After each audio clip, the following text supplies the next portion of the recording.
BMI এবং স্থূলতার স্তর এটা মনে রাখার জন্য আমরা প্রথমেই মনে রাখব যে টোটাল 6টা শ্রেণী আছে। কয়টা শ্রেণী? 6টা শ্রেণী।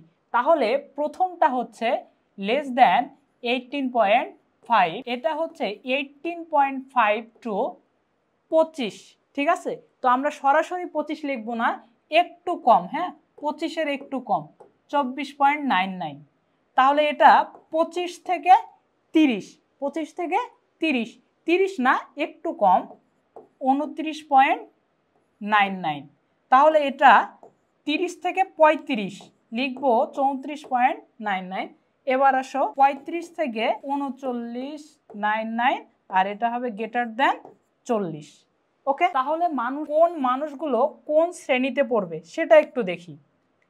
এইটা ওজন কম, যদি বিএমআইটা লেস দেন 18.5 হয় তাহলে আমরা বলবো ওজন কম। এরপর স্বাভাবিক ওজন, এরপর অতিরিক্ত ওজন। তাহলে প্রথমে ওজনটা কম, তারপর স্বাভাবিক ওজন, তারপর অতিরিক্ত ওজন, এরপর স্থূলতার প্রথম স্তর, স্থূলতার দ্বিতীয় স্তর, স্থূলতার তৃতীয় স্তর, আর সব থেকে ঝুঁকিপূর্ণ হচ্ছে স্থূলতার তৃতীয় স্তর। এটা হচ্ছে ঝুঁকিপূর্ণ।